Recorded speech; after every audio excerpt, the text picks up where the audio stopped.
بسم الله الرحمن الرحيم. السلام عليكم ورحمة الله وبركاته. الحمد لله رب العالمين.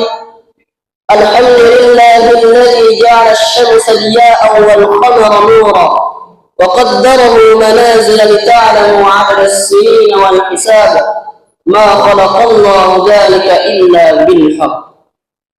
أشهد أن لا إله إلا الله وحده لا شريك له وأشهد أن محمدا عبده ورسوله لا نبي ولا رسول بعده. Segala puji bagi Allah yang telah memberi kita nikmat, di antaranya nikmat iman, Islam dan sehat, hingga saat ini kita masih bisa berkumpul di tempat yang insyaallah Allah berkahi.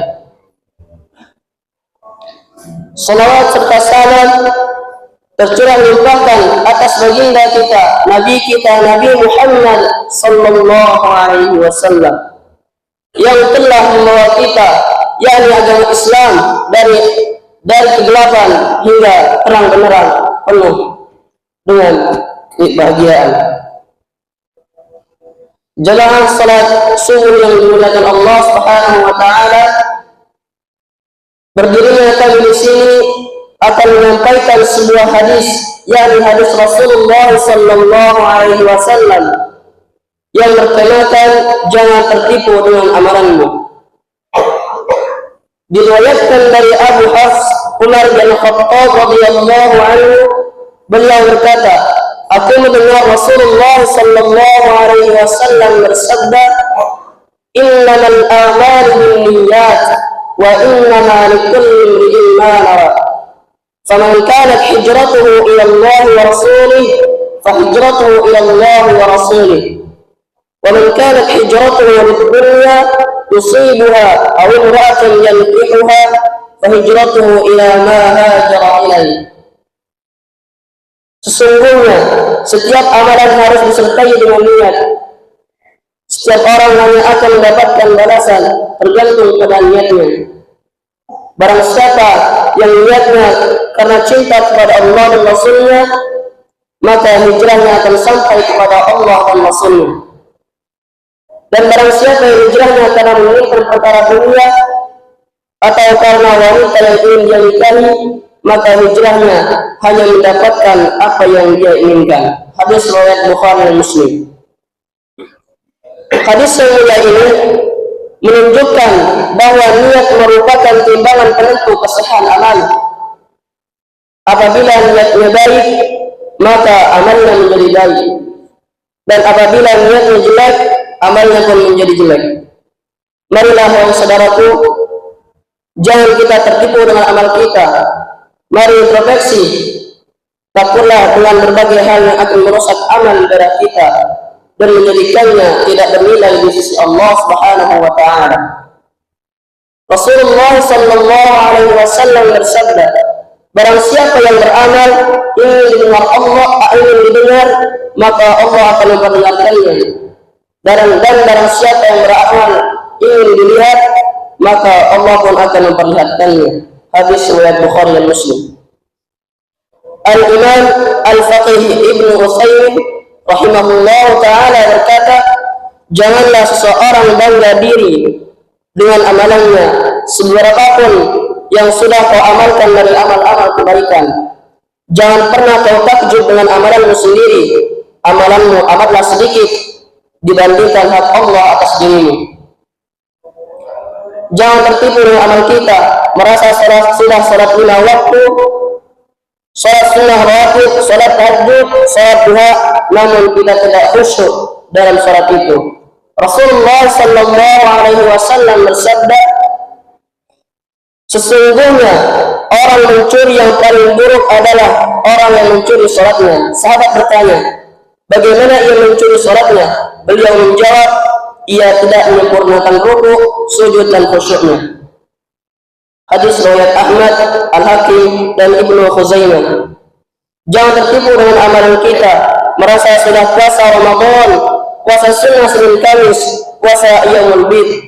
namun masih ada maksiat yang kita jalani di dalamnya. Betapa banyak dari kita yang sudah terjerumus kepada dosa lisan pada saat kita berpuasa. Dari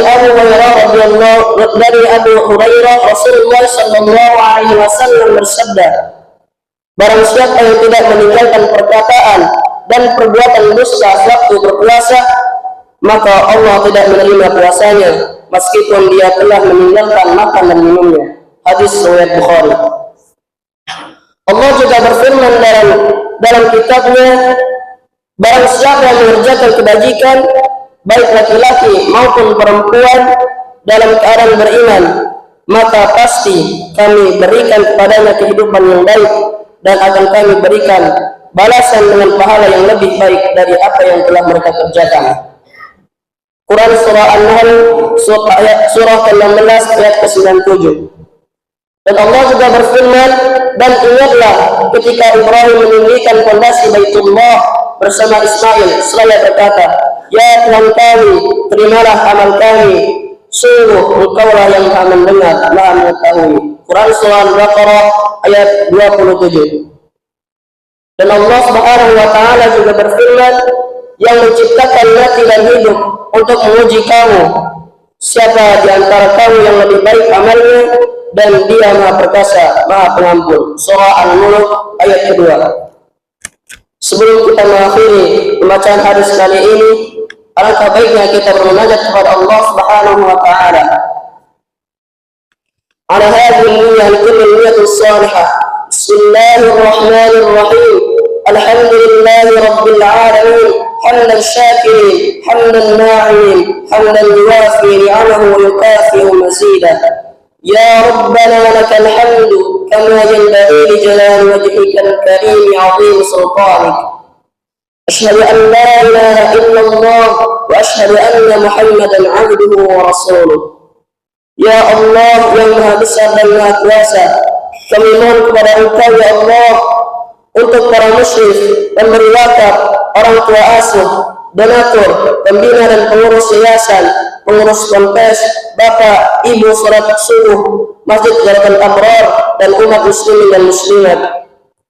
Diampuni dosa-dosanya, dosa besar, dosa kecil, disengaja maupun tidak disengaja.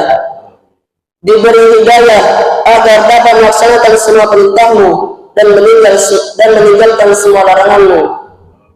Diberi kesehatan agar bisa istiqomah dalam melaksanakan ibadah baik yang wajib maupun sunnah. Diberi rezeki yang luas dan berkah agar mau berbagi kepada anak yatim dan duafa dan perjuangan Islam. Diberi kemampuan bisa bersabar jika menerima musibah dan pandai mensyukuri kenikmatan. Diberi keturunan yang qurrata a'yun, keturunan yang saleh dan salihah. Rabbana atina fid dunya hasanah wa fil akhirati hasanah wa qina adzabannar. Wa sallallahu ala nabiyyina Muhammad wa ala alihi ashabihi ajma'in. Wa akhiru da'wana alhamdulillahi rabbil alamin. Wabillahi taufiq wal hidayah. Wassalamu alaikum warahmatullahi wabarakatuh.